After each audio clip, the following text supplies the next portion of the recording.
Hey everyone, welcome to Dad Casual, where full-time dads and casual gamers come together to discuss everything we love about the games we wish we had more time to play. Thanks for being here. If you would, please take a moment to follow and subscribe on YouTube, Instagram, Twitter, and your podcast platform of choice. And if you ever have any questions, topics, or thoughts, feel free to email us at dadcasualpodcast@gmail.com. We'd love to hear from you. And without further ado, this is Dad Casual.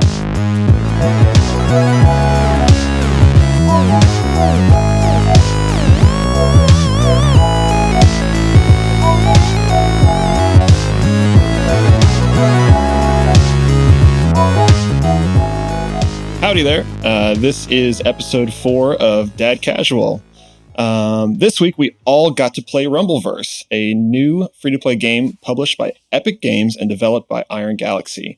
We're going to be sharing our thoughts on it as well as some breaking news that happened this week. Joining us as always, we have Preston Jensen. Hey. Andy Bond. What's going on? And I am Houston Dragna. So what's up, guys? How's it going this week? It's good, man. We've been playing some games, and it's been a good week. Yeah, this week has actually been fun. Got to play some games. Last night I had a couple guys over. We played a plethora of games. Rumbleverse was not one of them. The queue was a little long, but we can talk about that later. There's no couch for sure. co-op with that either. But yeah, which is odd. Yeah, but, I wish there was. Definitely talk about that. And then we kind of jumped around a couple different games. We played Overcooked 2. Kind of ridiculous. I saw that, yeah. We should definitely get on a stream playing Overcooked. Yes, that would be fun. I haven't touched it yet. We texted about this, but yeah, I need to get my feet wet with that game for sure. Andy, so you sent your wife away on a vacation this week. I did. Last Friday, she went to it was like a Cancun, like all inclusive, which getting there is the most expensive part right now. Like the actual rates right now are surprisingly, I say affordable. I mean, for what it is, right? It's not all inclusive camping. You know what I mean? It still costs if you have the money, but it was pretty affordable. And I knew my mom and sister and niece were going on a girls trip, and they asked, and I was like, yeah. And so I went ahead and just booked it without telling her, and like everything. Awesome. I got her off work without her knowing everything, and then I told her a few weeks out, and so yeah, she had a good time, and I had some time to play a few games. I played Final Fantasy finally. Yes. And Houston jumped on, and actually, that was fun. We did the screen share thing. Yeah, It was kind of cool. Played a lot more Hearthstone this week. Playing the new expansion, and then played Rumbleverse when it came out on Thursday. Very, very cool. Anything interesting happen with you, Preston, this week? Man, today I got to take my kid to the local kids museum here in Baton Rouge. That was really fun. And then afterwards, we actually played video games for a couple hours at Main Event. Dude, cool. Just ran around to different ones, and he loved Frogger. He loved a fishing game, and he loved Mario Kart. I think because he knows the character. What's the arcade version of Mario Kart? Yeah, I've never played that. That sounds awesome. So it's a little different, obviously. You only have one button, and it cycles through, like, depending on what you pick up to throw, it throws forward, backwards, or powers you up. So I think the basic difference is the weapons, or whatever you want to call it, upgrades system, and the actual maps, I believe, were the same. Okay. So, but you're like in a driving wheel situation. Yeah. Like full on arcade size. Yeah. Yep. I want to do driving sim. Yeah. You can play 4 players they're all connected, obviously. And if you guys haven't checked out it makes me think of the Nintendo World that they're building. With Universal. Yeah, okay. There's like a Mario Kart. I mean, I feel like that's a no-brainer, right? That's got to be one Mario Kart ride. 100%. But it's way more immersive than just an arcade machine. So yeah, nice. They did a little like tech demo thing. It's online. You can look it up on YouTube. It's pretty cool. If anyone hasn't checked out Nintendo World, I think it's just Japan, and then it'll be California, and then it'll be coming all the way to Florida. So it sounds like we need a Dad Casual review of a theme park. Yes, obviously. Yeah, Universal can just hit us up, hook us up with some tickets. We'll make it happen. Let's get so popular we can make it a whole like convention. You know what I'm saying? Yeah. Like get some dads together. That'd be amazing. Awesome. Well, all right. So that's awesome, guys. Glad to hear about it. We can talk about more like what we've been playing. Like I picked up something new this week as well, so we can talk about that later. But for now, let's get through some of these news beats, and then we can go to our topic of show. So first on the list, Hogwarts Legacy delayed to February 10th, 2023. I can't say that this is a surprise after we talked about like it didn't even have a formal launch date previously, but now we actually at least have a launch date.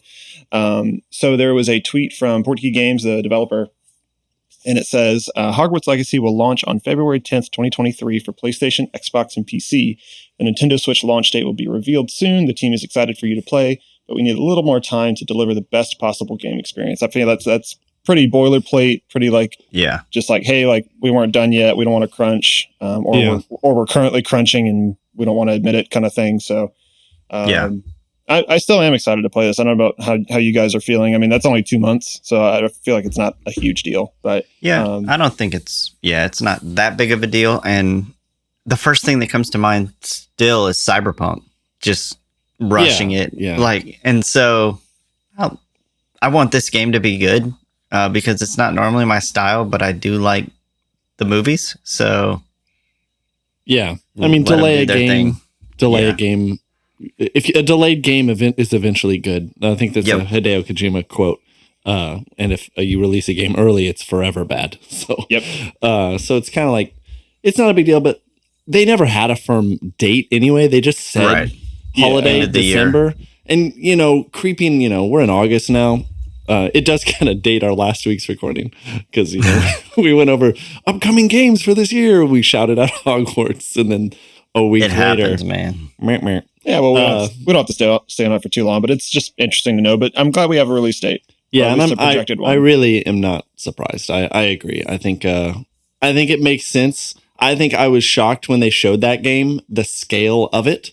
Like, it's more than I expected. So I even actually would say I wouldn't be surprised if it got delayed further. I'd still be bummed. I mean, wasn't like Halo Infinite delayed an entire year? Like we've seen stuff like that before too. So, but I feel like they wouldn't have announced a date at the same time as announcing the delay if they weren't pretty sure though. So we'll see. That Nintendo Switch one though, I bet that's a ways later because this is going to be that one is so much. So I have a thought on that. So I think it's just because of the limitations of the Switch and like how unique of a platform it is, and like how they have to put everything like scale it down to 720 for the handheld mode. So it's just they maybe not rebuild the game, but they just have to like make sure it works on those lower resolutions. Yeah, it could just fall apart. It could be the same thing that Cyberpunk was, where Cyberpunk apparently the initial build, if you had like a really powerful PC, it was awful. Fine. But if you were on console, it just was garbage. And so it's that same mentality. They're going to have to do something. And I think also announced soon, I don't know this, there's no data here, but if you're a developer, you have inside information about future hardware. So now you can't talk about that, but they might know a more powerful Switch is coming, and maybe it's only coming for that more powerful Switch. Oh, that would make sense. It's not going to be on the old Switch. So we just don't know that yet. Gotcha. So moving right along, some very similar news. Marvel's Midnight Suns, a game we just talked about, delayed again, now has a staggered platform release. Same thing. Yep. So an article from Polygon by Nicole Carpenter reads, from Take-Two Interactive, we have made the decision to move back the launch timing of Marvel's Midnight Suns to ensure the teams at Firaxis, and 2K, and 2K deliver the best possible experience for our fans. Take-Two said in a news release as well. The title will launch later this fiscal year on Windows PC, Xbox Series X and S, and PlayStation 5. The Xbox One, PlayStation 4, and Nintendo Switch versions will follow at a later date. So much of the same. Yeah, kind of. So this one I think is weird because this game was supposed to come out like in spring of this year.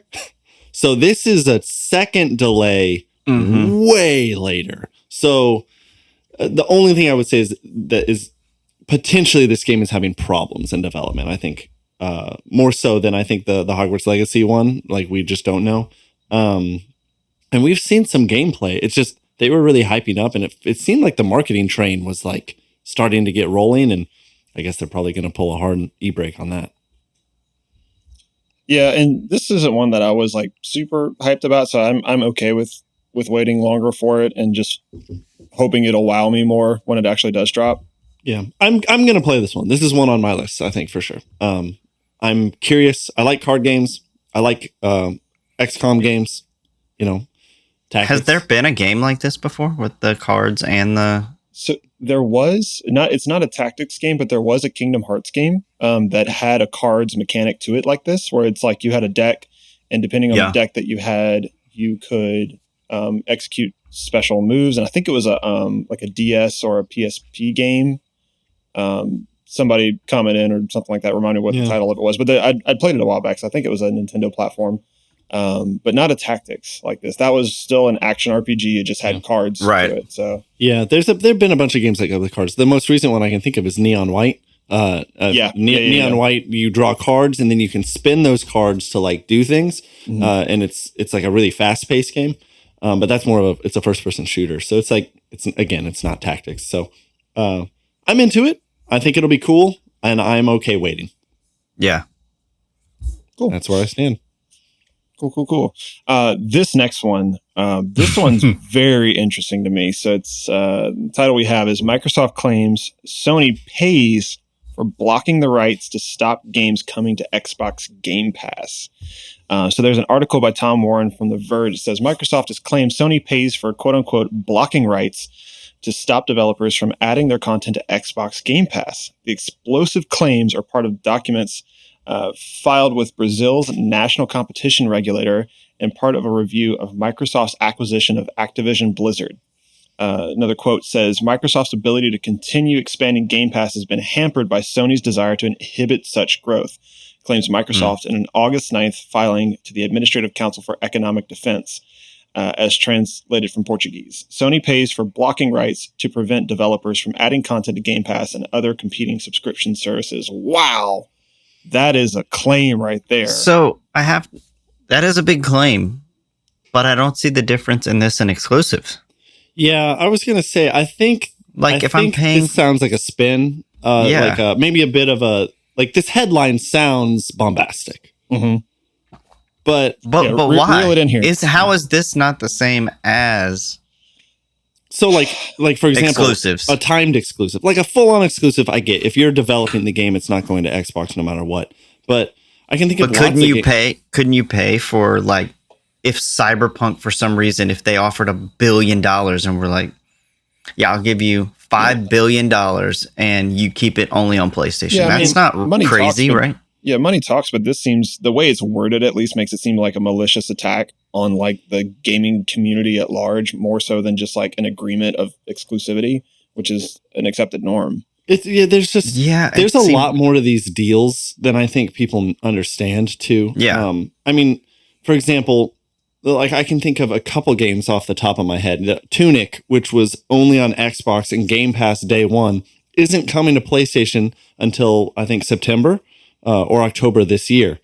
And I go, well, that's just a time exclusive. Like by that, PlayStation can make the same argument that says you paid to have that game on Game Pass and keep it off of PlayStation. That's what I'm saying. Yeah. Like, you know what I mean? The wording is different, but the definition's the same. Like, in my opinion.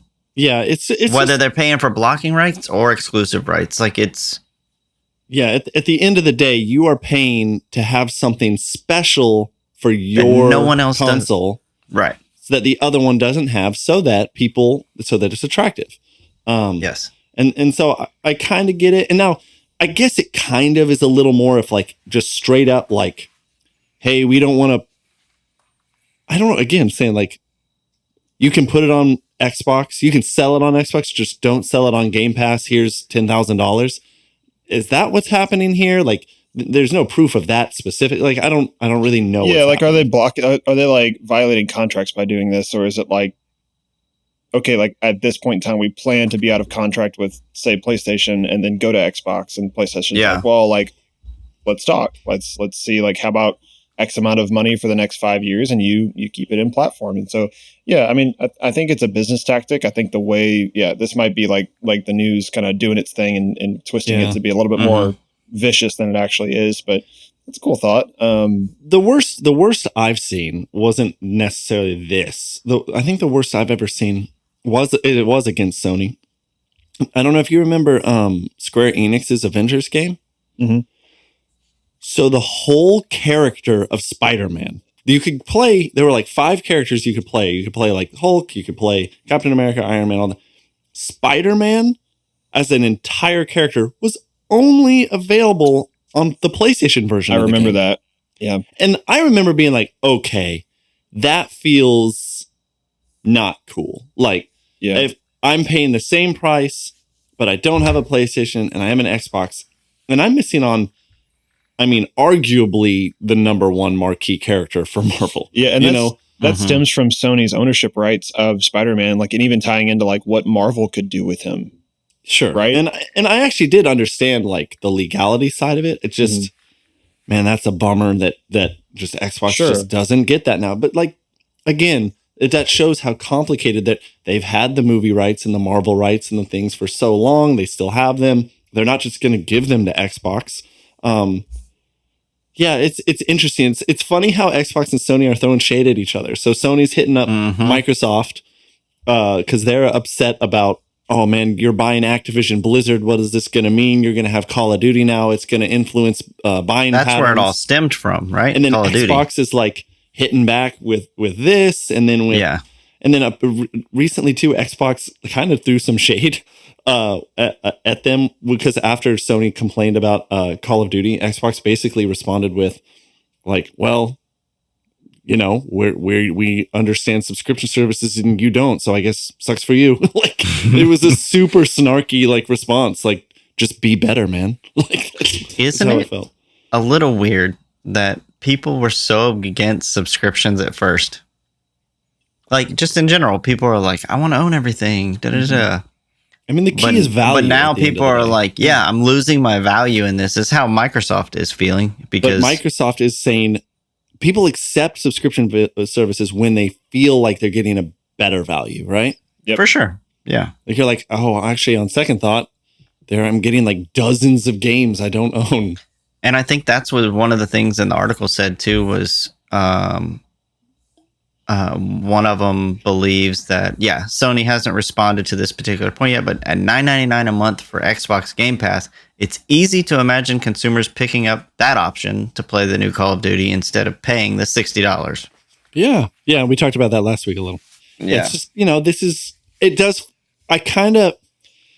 I don't know what everyone's opinion on like the idea of the console wars is, but I kind of like it. I think it's fun. And at the end of the day, I like it the most because competition is always only good for the consumer.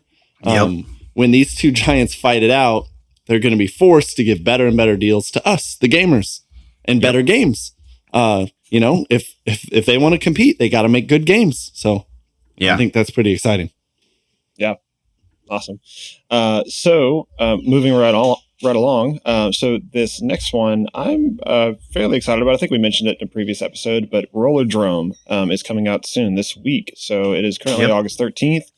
There is a blog article by PlayStation stating that prepare for Rollerdrome with dev combat tips out August 16th. So there's a little bit of like a dev article here to kind of explain some of the mechanics of the game. It opens with a light description of the game. Says Rollerdrome is a fast-paced blood sport which will have you balancing gnarly skate tricks with high-powered firefights against deadly house players.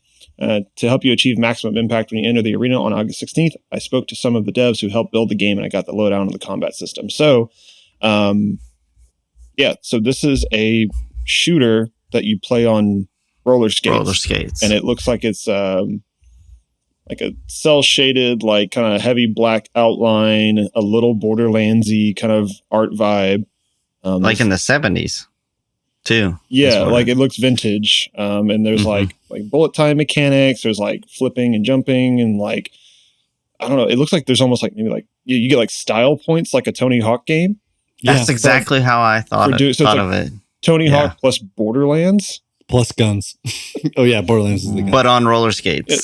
So we have something fun to do later in the episode where we're going to try to mash up some game concepts, but it looks like they've already done this for us. They've got it started.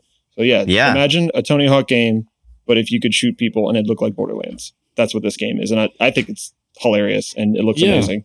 We previously on I think our first or second episode talked about how this will be a free trial on PS Plus too. And so I'm definitely going to try it out. It'll be a good test to see if these free trials convince me to be like, man, that was so fun. I want to buy it. I don't know. Right. We'll see. Yeah. What kind of game? This isn't a 1v1 type thing. This is like it looks like a Slayer type thing where there's like a bunch of players in one area. Yeah. Doesn't look battle royale. It looks like more like team deathmatch kind of thing. It might be some free for all elements. Yeah, too. it could be team based where you do have teammates and you can get assists and stuff. I don't know. It looks like in one of the things. Yeah, it looks very Call of Duty multiplayer type, basic multiplayer. Yeah. Yeah, I'm excited about it. Yeah. Oh, ammo! You get ammo by doing tricks. Yeah, you have to land your stuff to. It says, cool. Out of ammo, it's time to do some tricks. Yeah, that's awesome. Oh, this is cool. Aiming and targeting will be like. Will there be aim assist? It looks like there is some kind of assist. Mm-hmm. Yeah, it looks like it. There also seems to be slow motion. Are we sure this is even multiplayer? That's a great question. I think they said it was. So that first description I read said you're playing against like house players, which I assume are NPCs. But yeah, that would be hard to multi. I don't know. I'm also what I've noticed. There was a lot of bullet time, a lot of slow motion. Yeah, and that wouldn't work obviously at all with other players. So unless everybody went into it, which would be weird. So maybe more like Super Hot then. Yeah, it's more of a single player high score or maybe even story experience. I don't know, but I think it would be an oversight if they didn't try to squeeze in some multiplayer to this too. That this looks too much fun to do that. Could be a DLC thing too. Yeah. They add later. Mm-hmm. Yeah, that would definitely be awesome as a multiplayer. Yeah, and I didn't even think about that. It just says on PlayStation's site 1 player. There's I see nothing about multiplayer. So no multiplayer. Okay, well we missed that one, but that's okay. Yeah. So just to clarify though, it is on PS Plus Premium only is where you get the demo. So you have to be on that top tier to get that demo. Preston, I want you to take away this next one because I feel like it's right up your alley and you were talking about it and it's the most ridiculous thing, but I probably couldn't be more hyped for it. So I didn't see anything about it. Anything, and then all of a sudden this morning I was just bombarded with it. Several people sent me links and I was like, oh my gosh, I want this game. So tell me 100%. It is called, okay, let me tell you what it's about first, because this is how the website says it. Gosh, the build up. Yeah, this game is literally about a squirrel with a gun. And it's called? That's it. And it's called Squirrel with a Gun. You have to see the footage. It doesn't do it. You can't just hear so this literally on a podcast. think of like, what was that movie? Ice Age. That little squirrel thing. Scrat. Scrat. That guy holding a gun. Yeah, but the squirrel in this game is realistic though. Yeah, it's weird. But also the developer on Twitter @QuiteDan. Follow him. It's hilarious. It's just one person. Is Daniel D'Antremont is his name on Steam. And the crazy thing on a website I got on earlier today, it said like developer, and it was just a picture of him, and he goes, "I develop," and then on the other side it said gun, squirrel. That's the team. Man, this guy's amazing. Trying to do one thing, but you got to check out. Well, some you can use and the physics of the gun and the recoil to like jump because you're a squirrel holding an automatic weapon. Yes, I have got to read this. This is so funny. It says this is from Zach Zwiesen from Kotaku, and he says, "I do appreciate that the gun." I love how serious he says this. I do appreciate that the gun isn't a squirrel-sized gun. That would be ridiculous. The squirrel had found out a way to build its own tiny firearms. Very unrealistic. Yes. And then and then it shows a picture. you'll be able to get up to high places using the recoil of guns. And it shows a gif of the squirrel, but now he has an Uzi and he's going up in the air. Oh gosh, like a rocket. It's amazing. So the brief description that they have is it's not easy, but it's fun to be a squirrel with a gun. Squirrel with a Gun is a sandbox game that focuses on exploration and shooting combat. Defend yourself from random encounters with agents, and these agents look like Agent from the Matrix. Gosh, I couldn't think of that word. Using various weapons, deflect their melee attacks with exceptional timing to disarm them from the Steam shop. That's amazing. So no date yet. No date. But yeah. Whatever. It's funny. Yeah, and look at the Steam store. It's great. It's it looks like it's going to be. It kind of reminds me of two games. It reminds me of like Goat Simulator. Yep. You know, like just the like what ridiculous sandbox. But then also because of the name, the title, it kind of reminds me of Untitled Goose Game. Because it's got that like, this is what it is. Like, it's ridiculous, but it's fun, and like and I think it's gonna have that viral appeal too. It'll be cool. Yep. I think it looks hilarious. I'm very excited for it. Alrighty, so I guess we can get moving on to the topic of the show. We need some like dramatic, like moving into the topic music. Yes. Yeah, for this one, John Cena music makes sense. Yeah, John Cena music. I love that. All right, so I think we've all had a chance to play it, but we are going to talk about Rumbleverse. Yeah. So this is a new game from Epic, the same creator or publisher of Fortnite and Fall Guys and a ton of other amazing games. A lot of battle royales. This one is also a battle royale. Developed by Iron Galaxy. It just came out 2 days ago on August 11th. And the description of the game is Rumbleverse is an all-new, free-to-play, 40-person brawler royale where anyone can be a champion. You play as your own unique citizen of Grappital City as you battle your way to victory. I didn't know that's what it was called. I knew that when you said it. I was like, yep, Grappital City. Grappital City.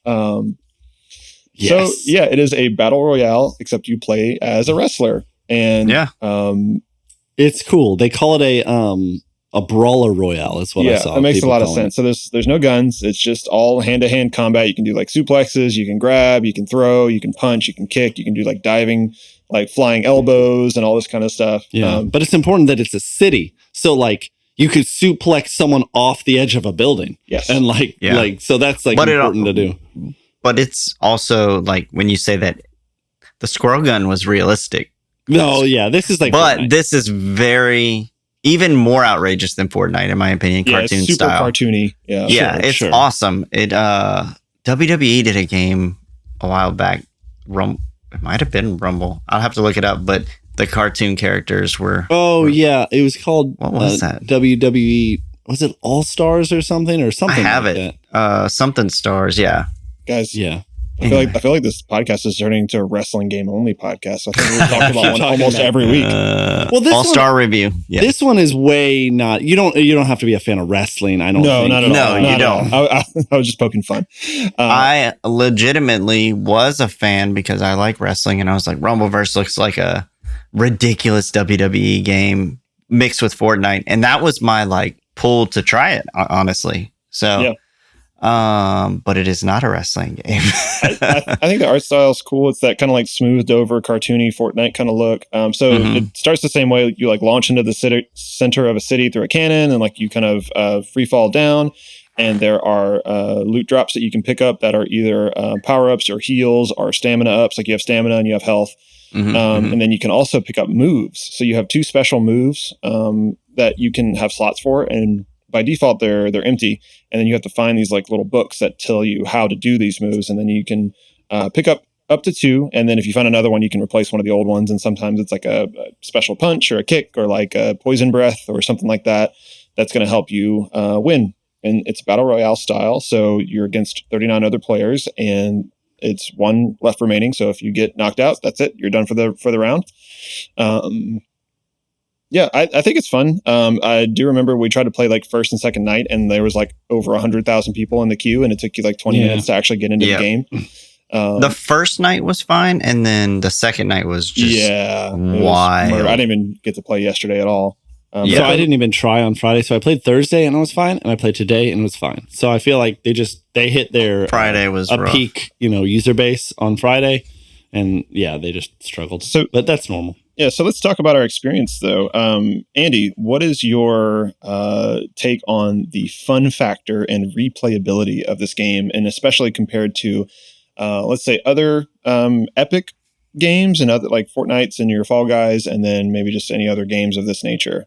Yeah, I mean, the great part about battle royales or this kind of multiplayer experiences, especially replayability, is that's high, right? Like, yeah, you can jump in, you can play a few rounds. They're not long. Even if you were to win a complete round, I would say it takes 15 minutes, maybe even that. That's being kind of generous. Yeah, if you had a lot of good people, I guess maybe. Yeah, or a lot of bad people. Because it's the same concept as Fortnite. Again, the circle shrinks and it gets smaller. And I do like all the moves. So in the same way that at Fortnite you have your tiers of weapons or whatever, like you have green, blue, and like purple move sets. And some of them are just better versions of the others. So there's like a spear or a suplex or an uppercut, or like one of my favorite ones is this one where you get in a rocket and you shoot way up into the air and then you float slowly. And so you can like get above someone and then slam on them. That's awesome. And it's cool because I feel like a lot of people they're not looking up. So like they're not looking at you when you target them. And so it's pretty easy to hit them. When normally if you jump off a building to slam on someone, you're falling so fast that if you miss, you're vulnerable for a few seconds. And then that gives them the opportunity to, they can jump on you and give you the people's elbow and do all that. You know what I mean? So, it's definitely, they're all called like ridiculous names, by the way. Yeah, like, it's all they're ridiculous. Not actual. And I do think it's fun. I think at first I struggled. I know I want Preston to talk a little bit about the difficulty level of this game too, and especially in any kind of online game. But I do like, and I feel like it has this like rock paper scissors element to it, where so if you go to punch someone and they block, when you're done punching, they can quickly punch you and they'll get a few hits on you. But if someone, instead of punching someone who's blocking, you can grab them and then you can slam them. But if you try to use a special move someone and they went to do a regular punch, their regular punch has priority over the special move. So they'll hit you. So like there's this rock, paper, scissors element to like, what are they going to do? And then you can also, there's a dodge and there's a couple other moves you can do. And like, if someone with a weapon and someone with just fits goes, the person with a weapon has priority. So they hit. So a lot of the times it ends up being two people are trying to hit each other at the same time. But where do they fall on that rock, paper, scissors? And so you want to time it out well and try to figure it out. And I did have fun. I had more fun as I got better. I think that's the truth about any kind of multiplayer game. But there is a learning curve, right? Yeah. But, it's the internet. I feel like I got on the first night and I was like, why are they so good? Yeah. Everyone's kicking my butt. Yeah, so Preston, why don't you talk about that, about like the general like gameplay and the level, like the learning curve and like maybe comparisons to like other wrestling games. Yeah, so wrestling games, this really doesn't even compare. Like there's nothing I could even compare it to, even the most ridiculous of cartoonish wrestling games. This just doesn't hold any, like it's not even close. I would definitely say it's more like Fortnite. The only thing that's wrestling in here is like Andy said, the move list type thing. But even then, otherwise it's a brawler. Yeah, it's a brawler. So, and for me, and Andy can attest to this, Smash games have never been my thing. I feel like I just didn't play them until the last 5 years, maybe. And so everyone else has had their whole childhood to get way better than me at those quick combos and stuff. Like that's hard. What Andy was getting at with the rock, paper, scissors thing, there is like the way that priority is given currently, the way it's balanced is like, if you get knocked down or something like that, I feel like it's harder to recover than most games of this nature. Like you're down for longer than you'd probably like to be. And it's easier to get like cheap shots in while you're kind of like trying to figure out like rebuilding your stamina or recovering from getting knocked down. Yeah, and I would say like tutorial wise and like learning to play the game.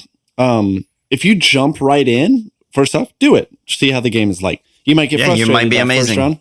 I really would. They have a playground mode where it's actually kind of cool. They have like you can see these beams of light in the sky that are basically just beacons that are telling you to go to these specific places around the city. You can turn it off so the other players can't hit you.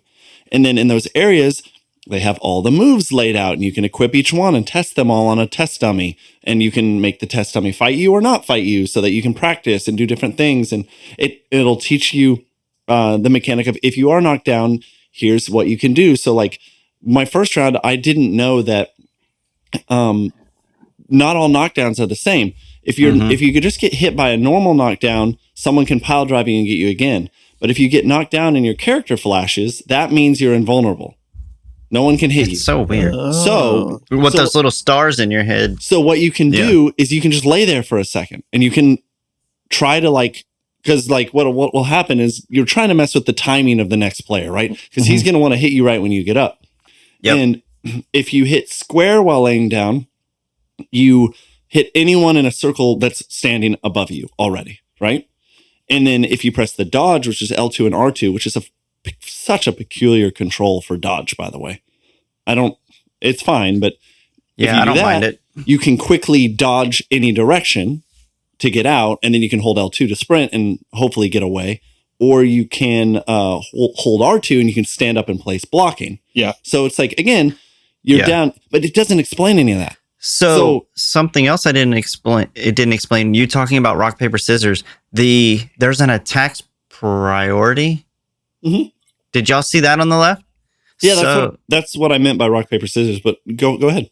Yeah, but I guess you're still fighting with all of those, whatever they're called, priorities, attack priorities. So it still is somewhat rock, paper, scissors, but I didn't realize like you can interrupt the top one, the vicious attack, with the basic strike. Yes. Which is weird, but and I think that's where the game gets the most frustrating.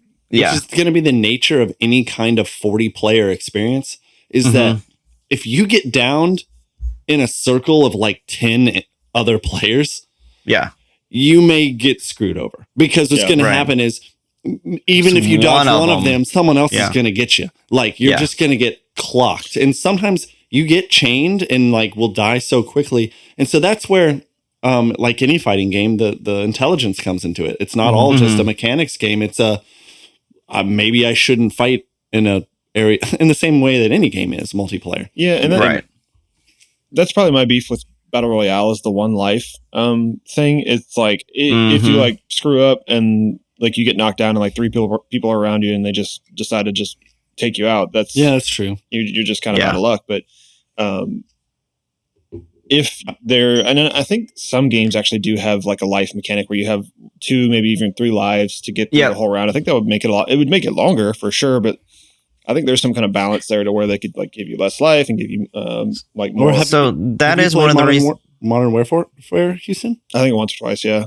The Gulag system would be cool in this game, where if there was a way to come back, like or a last chance. It'd be cool if they put you in a ring and you did a one-on-one fight. You know what I mean? And it was like a traditional wrestling, and the winner gets to come back. The other thing with this Battle Royale, I was going to say something to your point, Houston, that when you said you wish you had more than one life, and when you're down, they get to choose if they, execute you or not. That is the great thing, in my opinion, of playing on duos, trios, quads, whatever it may be, a team, because you can have revives, they're revives and things like when we play Fortnite, you can go get their key card as many times as there's revive stations around. So you can be in the last 10 and revive people. But I would say that was something that got, actually with the guys that came over, we were like, let's play Rumbleverse. Again, no couch co-op yet. Bummer.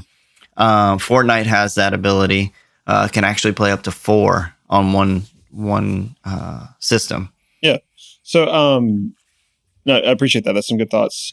So for this game, I mean, obviously we're dads and we're in our 30s.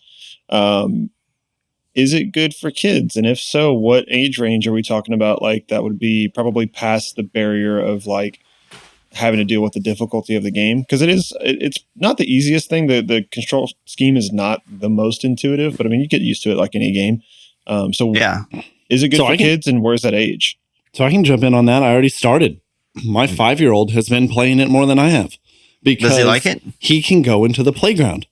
He goes into that area and he can fight the people. And if he gets frustrated, he turns it off so that they can't hit him. And then he hits the dummy. He just wants to do the moves. He wants to play around and sandbox. It's very much like Minecraft or, Fortnite has all those modes that are not the normal Fortnite mode.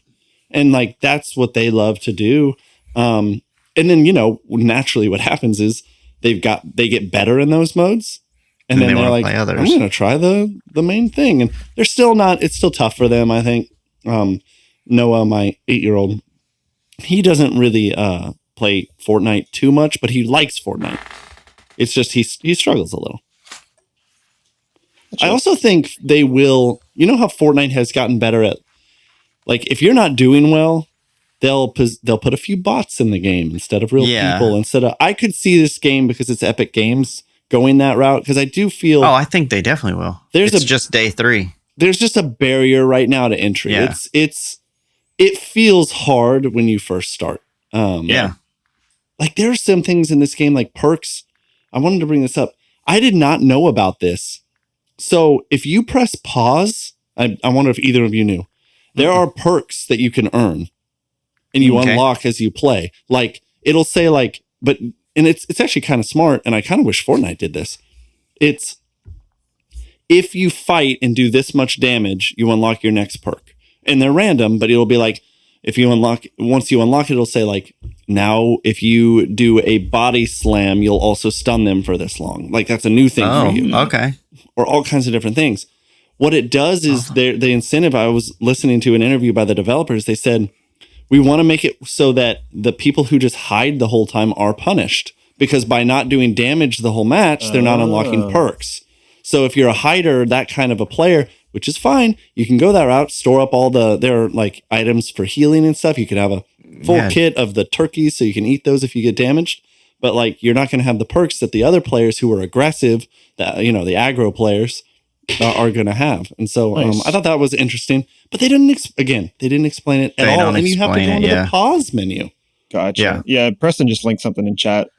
So you can see like, there's damage perks, there's health regen perks, there's stamina perks, all kinds of stuff where it's like, one, there's like a, whatever you do, like get up, like if you get knocked down, you can get up and you can do like a back fist to clear out the space around you. And there's a one called wind fist where like there's out more space around you. Sense. So there's all kinds of stuff. I was wondering how people were doing that. And those are the kind of things that I think are frustrating, where like, we didn't really get into this, Preston, but the idea of something be a button mashing game. And I feel like the biggest reason that makes me say that is like, what a game makes me say that is Madden. When I play Madden, I'm like, I get so mad because I'm like, I don't know how to read the screen and the players. And there's so many. And that's how I feel going into these kind of games. Yeah. You know what I mean? But if you practice and then you look up some videos and you look up some stuff, it gets easier, and that's the same with any game. So I would definitely say this is going to be a fun game. I with Epic behind it, I just don't see them not making it. It's made to be a multiplayer game, so they're going to do it great, in my opinion. So I'd probably, if we're basing it out of 10, whatever, I would probably right now give it a 6.5 or a 7, but I think it'll get better. That's pretty much where I am at as well. Like a solid 6, maybe a 7. I think if they introduce a more robust co-op system, more so than just duos, so you can have like a party, even if you're still playing solos, but like in a group with friends, that would be great. Or like if they do like smaller format matches where you could do like private parties, that kind of thing. I think that would kind of take it over the edge for me. Yeah, I'd probably put it in the Fall Guys territory of review. I like Fall Guys a lot. I have maybe months where I don't play Fall Guys, but then I come back. I like it. I don't even know if I'd want to put a number. It's weird. It's a free to play game. So like, if you're listening to this, give it a shot. It's free. Why not? And it's on all platforms. So I think, is it on Switch? I don't know if it's on Switch. I think it is. Have to check that. But give it a shot. I really like it. My kids liked it, and that's enough for me to give it, I always think of 7 as a C, right? It's right there, probably. Awesome. So that's Rumbleverse. So let's move on. We have a few more segments left. So we started last week with listener questions. And so we did one last week, and I actually do want to touch on that, but we have a couple more here that we can maybe touch on as well before we get to You Gotta Play This. But yeah, again, to just say thanks to these listeners that actually sent in questions. Thank you so much. We had a lot of these from Instagram. But if you ever want to send us a question, make sure to send us an email or DM us on any of our social platforms. dadcasualpodcast@gmail.com is the best place that you can reach us. So one of the ones we got last week was, if you could make a new game, what would it be? And we kind of touched on that a little bit, but I had what I think might be a fun idea is I took the top 100 games on Metacritic and put them into a random name selector. And I think we should take 2 of them at a time and maybe just do like 2 or 3 of these and mash up 2 random games from the top 100 games on Metacritic and see how we can rationalize what that game would be. Let's do it. So this is we call this segment Frankenstein the game. Yes, sure. All right. So this little chooser takes a second, but here's the first one. And hopefully it's not like PlayStation and it actually says the name of a game. Oh, here we go. Nope. Platform. GameCube. That's not a game. Let's try it again. What? I just put in like a huge Excel spreadsheet into this thing with like a bunch of it has like metadata in it. So let's see if we can choose a couple more. All right. GoldenEye 007 N64. Okay. So that's our first game. And second game. So keep that in mind. Okay. James Bond has a lot of potential. Right, that's what I was thinking. Man, the suspense is killing me. Here we go. No, there's another platform. Okay. Dang. We might only have time to do 2 of these if this keeps taking as long as it does. I need to pick a better name generator next time. It's fine. BioShock. Oh, okay, man. So I feel like that's not too far of a stretch because it's a first-person role-playing with like shooting elements and then just kind of like a party first-person shooter. Sure. So is the BioShock world in 007? You know what I mean? Or is 007 in Rapture? So or like is Big Daddy just a character in 007? That's what I was thinking. He's the odd job of Big Daddy. That would be terrifying. Like you're going around, you're seeing James Bond, Odd Job. I forget all the other one, the Steel Jaw, whatever his name was. All those guys, and then you just see Big Daddy walk around the corner, and you just die. Yeah, I feel like James Bond would have done much better in Rapture than just the character you are. You're just some guy. So he probably would have made short work of the game. I think that's a pretty straightforward one, just because they're both shooters. It's not too hard. I can't even. It would be fun. Yeah, it would be fun to see 007 underwater. So that's what we're agreeing on, is that you replace the main character in BioShock with James Bond. Yes. Okay. Yes. And so it's James Bond using modern weapons and conventions to take down Big Daddy. Okay. Cool. I like that. All right, let's move on. So next one, Grand Theft Auto Vice City. There you go, Preston. Oh, Vice City. Yeah. Mashed up with, drum roll. Come on. It'll be like Elden Ring. While you're looking, I want to share this. So I saw a thing that Vice City was set in the 80s. So you're going to love this. Grand Theft Auto coming today would be like, it's as old as happening in the 2000s for us today. Ow. Which hurts me. Yeah. I'm going to go ahead and log off. All right. So this is going to be a bit more challenging. Preston, I'm going to leave this one to you. So it's Grand Theft Auto Vice City mashed up with Super Mario Galaxy. Whoa. What new game is that? How does it make sense and how do we sell it? Okay, so we got giant open world they're both open. They both are open-ish. Yeah. Right. I got an angle on it, but I'm gonna is like Mario like a plumber and just like a real world plumber. Just real world Italian plumber. Mob Italian. So he's a character in Vice City, but like instead of like actually being this fantastical like world with like living mushrooms and stuff, he's just on shrooms. and he's just this crazy plumber person that you have to interact with in the Vice City game. Yes. And he's talking about this dinosaur he rides on, and this princess he dates.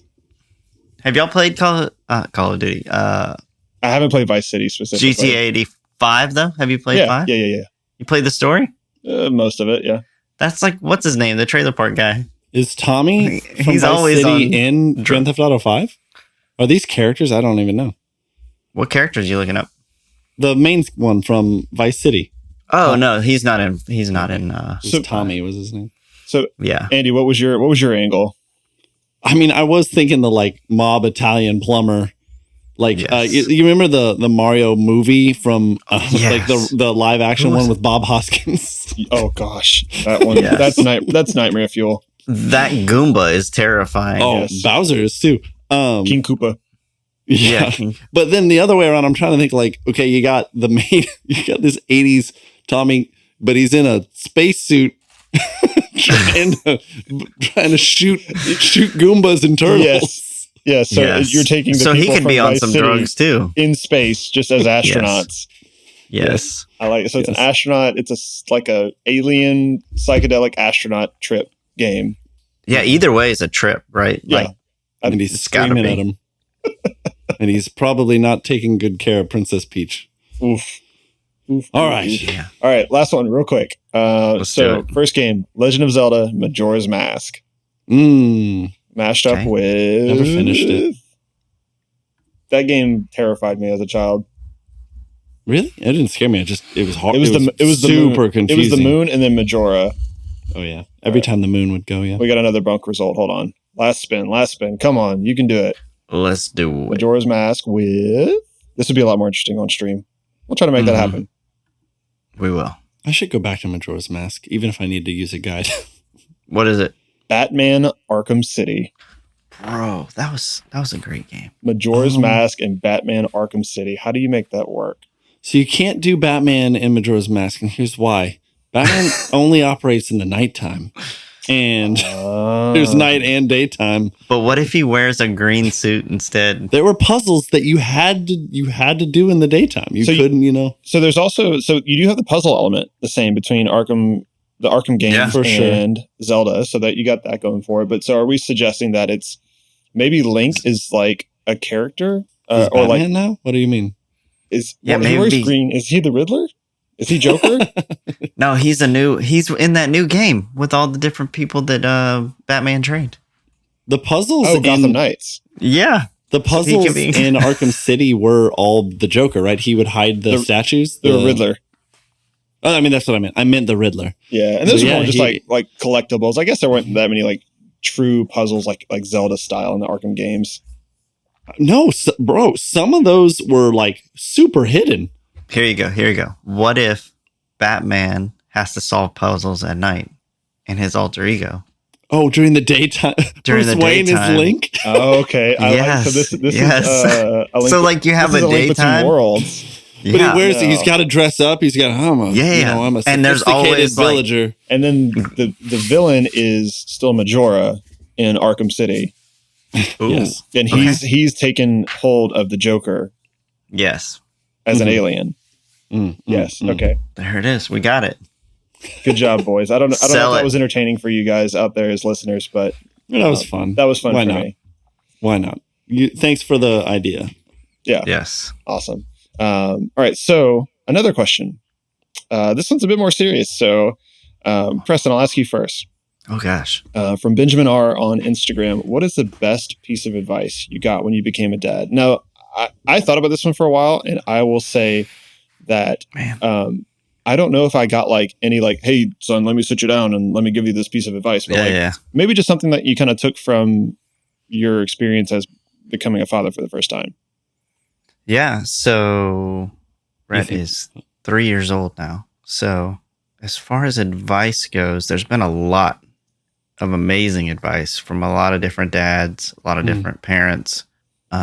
So I will say that I have a lot of great, actually have a lot of great dads and friends that are dads in my life. So shout out to them.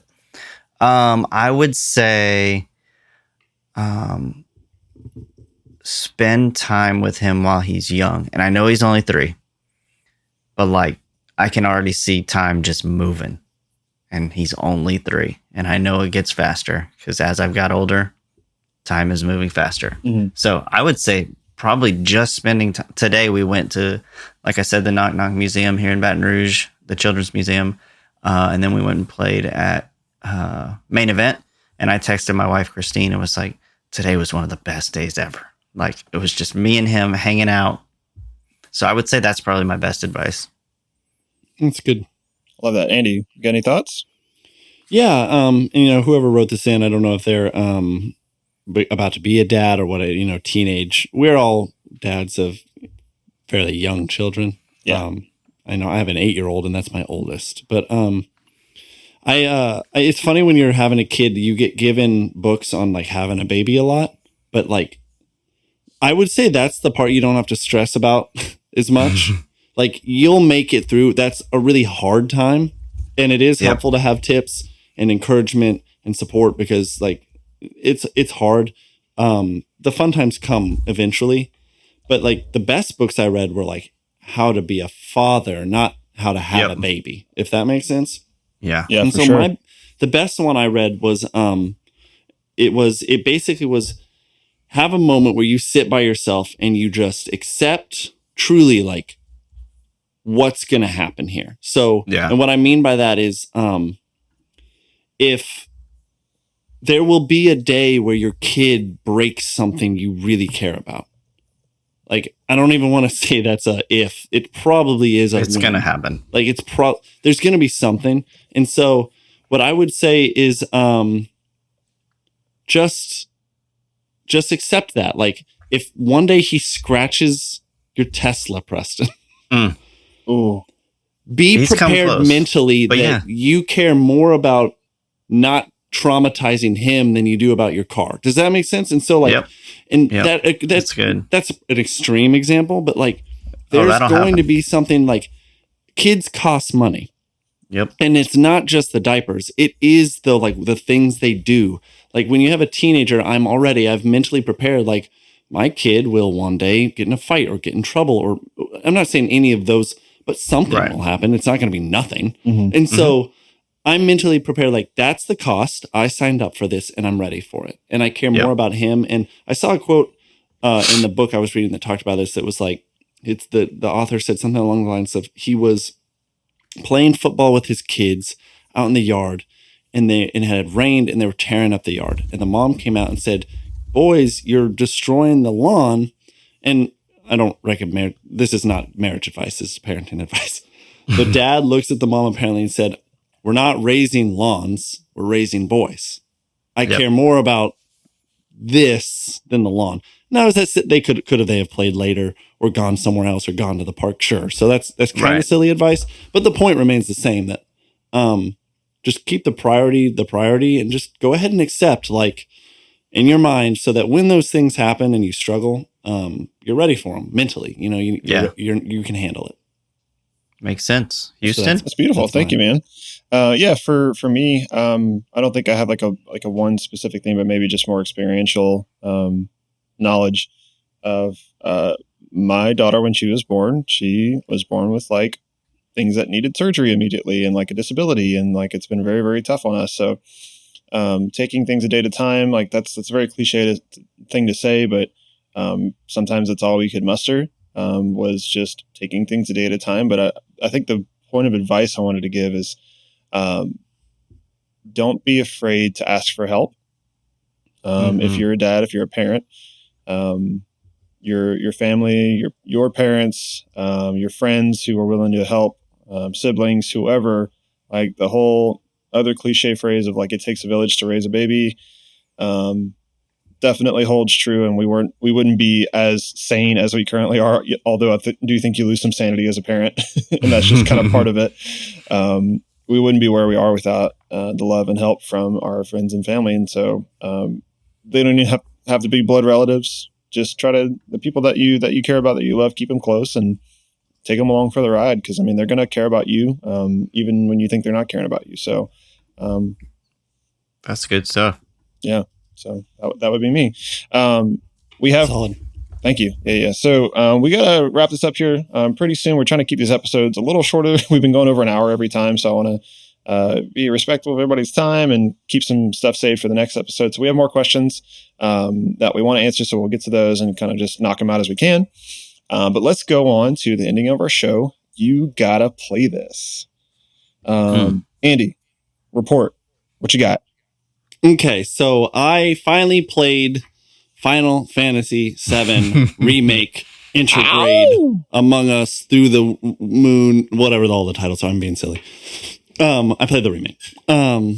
Pretty great, man. I actually really did enjoy it, and I want to play more. It's a bigger game. I looked up on the how long to beat this, and it's like 30-ish hours if you just do the casual, not completionist playthrough. I don't know if I'll finish it.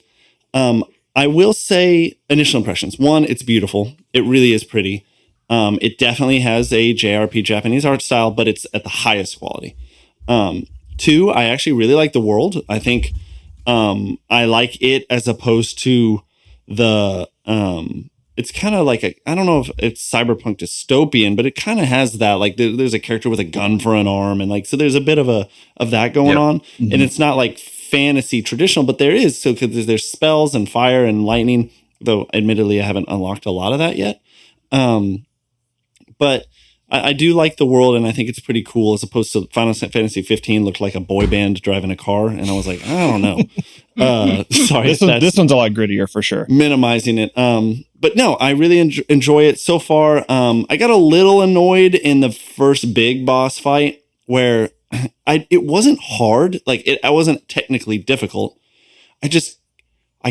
So there's this thing where you can like freeze time when fighting and like tell your teammates to do things. Mm-hmm. When I was fighting that boss, it's like I constantly was like, pause, gotta heal again.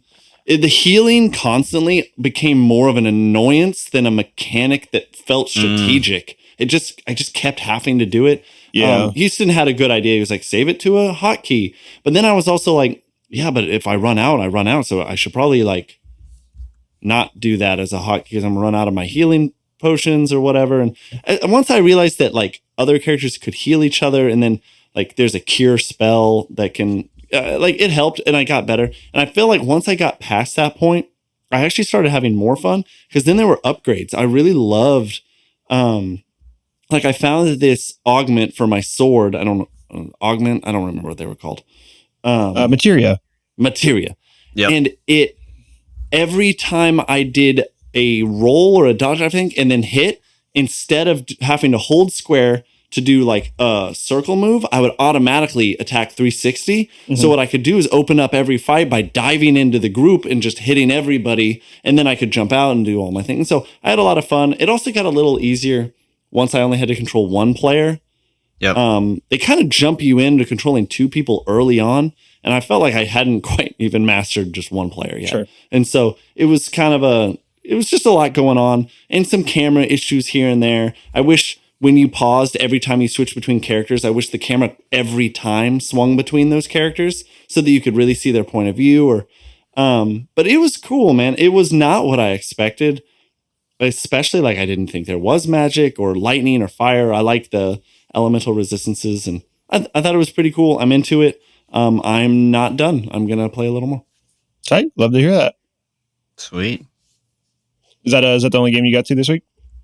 Yeah. I mean, I could talk. I know we're running a little bit out of time. I'm really loving the Murder at Castle Nathria Hearthstone expansion right now. It's super fun. If you guys have never played Hearthstone, it's just a good card game. I don't know. I like it. Nice. Cool. Preston, what about you, man? Yeah, so I'm not digging Final Fantasy. Sorry, Houston. Andy may have seen that coming. I played a little bit more Breath of the Wild since last time we talked. I can't do everything without my Pro controller, so I have to play it on the TV. And my like Switch time really is right before I go to sleep in bed. Yeah, so no worries. That's been a little weird.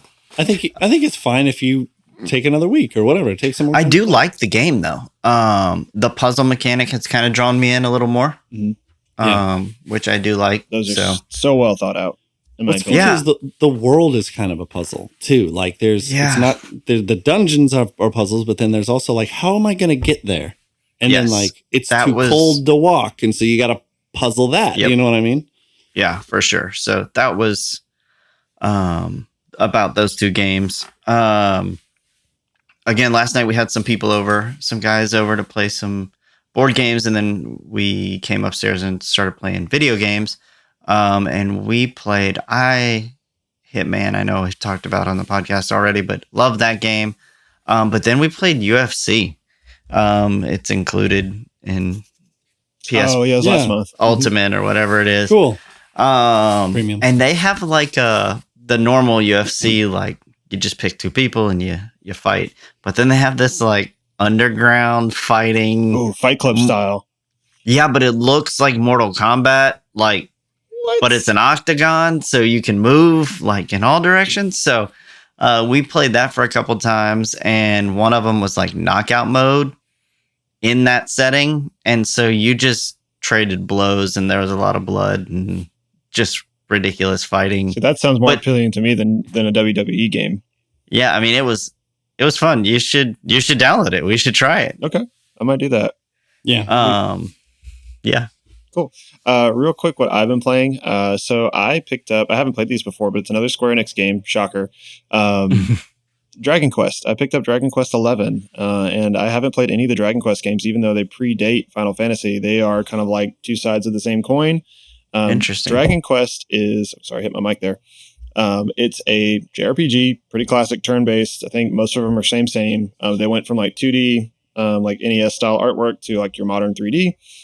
And the cool takeaway from this one is that the art style is the guy that did all the Dragon Ball and Dragon Ball Z artwork, Akira Toriyama. Okay. He made the art for these games, so they look like you're playing a Dragon Ball game, but with a fantasy setting, which I think is really cool because I was a huge Dragon Ball and Dragon Ball Z nerd growing up. So that's kind of what drew me to it. But then they have this huge like beloved fan base, and like everybody's like, Dragon Quest are the most amazing games ever, so I had to give it a try. So Dragon Quest 11, I'm only like 2 hours in, having a lot of fun. It's a very classic JRPG style game. So yeah. That's awesome. Speaking quickly on Dragon Ball. Yeah. Dragon Ball Z skins coming to Fortnite. The next big next one. week. Maybe we got to get you into Fortnite, Houston, just a little bit with us. Yeah, I was kind of keep holding my tongue there, but yeah, while you were talking about Fortnite earlier, but I haven't really dove into it before. So yeah, I'm interested. Maybe that should be your challenge from Andy. I don't know. So I need new games from you guys. So what do you think? I think Andy already has an idea, but maybe that can be yours, Preston, unless you have something else. Okay, go ahead, Andy.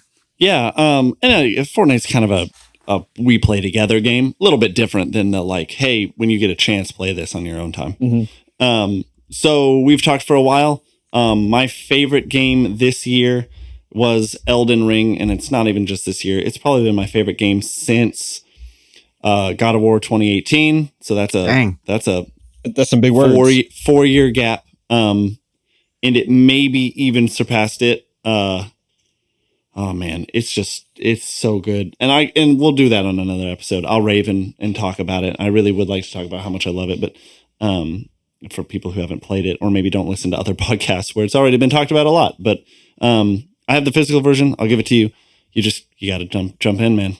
You got to try it out. I know it's a Souls-like. I know that's intimidating, but I've already given you some advice to play it and to some tips, you know. I highly recommend if anyone wants to try that game, just like watch even just a straight up let's play walkthrough of someone else to make you feel a little more comfortable. The old games would like the Dark Souls games will like pit you against a boss and be like, you can't play anything else unless you finish this impossible boss. And like, that's tough.